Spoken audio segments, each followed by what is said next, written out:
Hey folks, the other day,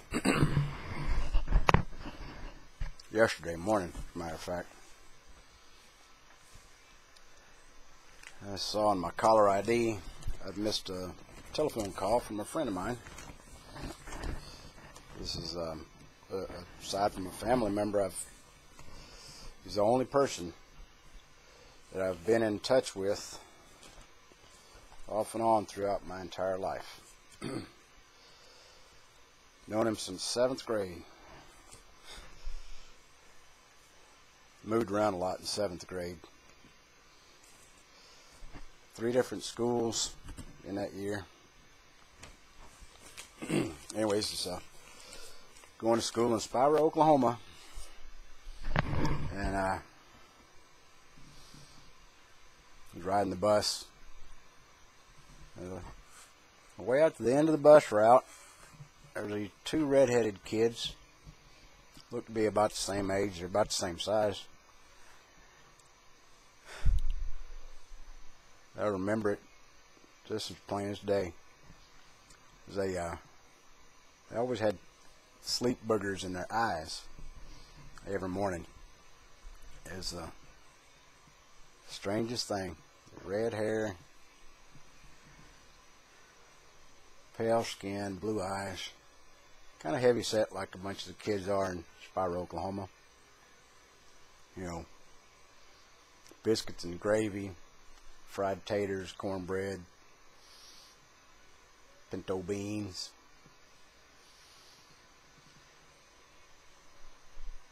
I don't know if we spoke on that first day or not, but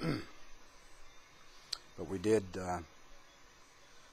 become good friends. He was best man in my first wedding. I didn't have a best man in the second wedding. We just went to the Justice of the Peace. Anyways, from 7th grade, I talked to him yesterday, so from 14 to 48 so far. I miss my buddy, my friend. And I wonder if it's my fault or his fault or just a combination of why that things have drifted for so many years. On my 40th birthday, he lived up here across town from me. And we saw each other a lot. We exercised together, ate together, did a lot of things together. I was glad to be hooked back up with my buddy. And sometime around the middle of the year when I was, of that year, 40, it would have been 2004, he moved back down to his home, close to Poto. And we stayed in touch for a while after that because my daughter was dating his son. So we'd go down there every weekend, every other weekend, something like that.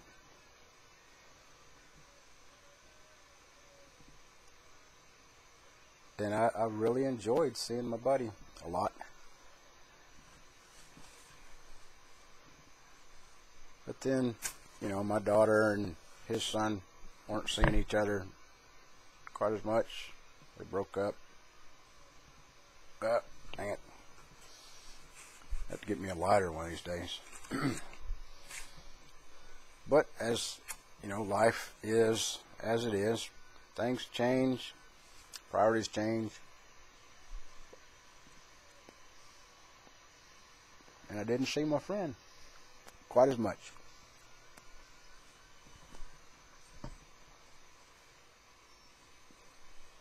I miss him. I miss him every day.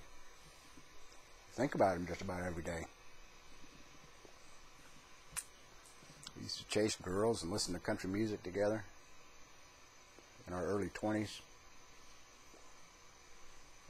But that's not my point. My point is I got this buddy. I've had him all my life. He's had me. Been buddies, friends, compadres, amigos. friends. And he is, you thought he's one of the hardest working people I know. Incredibly driven, very ambitious. I've never been that ambitious. But Dennis is real ambitious. And he started a plastics injection molding company. Kind of bought out another existing company that was on its last legs, and he started building that company up. And I was building my little telecom company up. And so he's always busy. Too busy, and I don't like to intrude on people that are busy, because I want them to choose me, I guess. I wouldn't. Well, I mean, every time I was there, I'd try and see him. You know, have a cup of coffee. He doesn't drink coffee. I do. I drink enough coffee for both of us. But you know, I'd see him on the weekend occasionally, and went deer hunting once or twice. And his business really gets to taking off. He expands the building, buys more machines, hires more people, running 2 shifts, 3 shifts. He's got this business going on. He says to me, he's like, I want to go to electrician school. I want to get my journeyman license. I'm thinking, what on earth for? He's got this company. I don't know if it's grossing a lot of money. Let's say $500,000, $800,000 a year. He's making money, being busy, chasing that brass ring. And like I say, you know, I get to missing him and wondering what he's up to, and question if it's my fault or his fault that our relationship or friendship is just stagnant. I don't know. Anyways, it's been crossing my mind a lot the last few days. And I've given up calling him because there's no need. He doesn't have any time. He'll tell me he's going to call me back, and he won't call me back. So yesterday morning, I look at my phone. I see I've missed a call from him. I'm like, wow, my buddy, my friend has called me. I call him back. He sounds disturbed.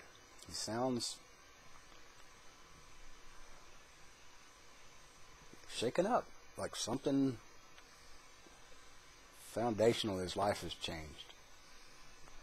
And he expresses that he needs to talk to me, but he can't talk right now.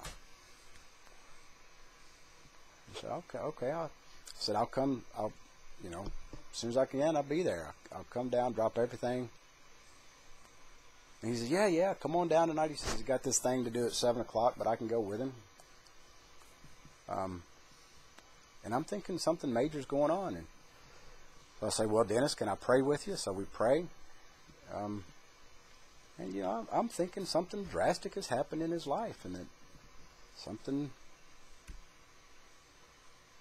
I'm thinking that maybe there's room for me back in his life because something else has changed.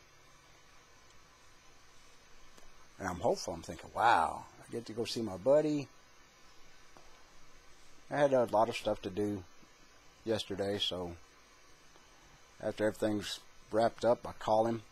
He still can't talk, but he says he'll call me back in a little while.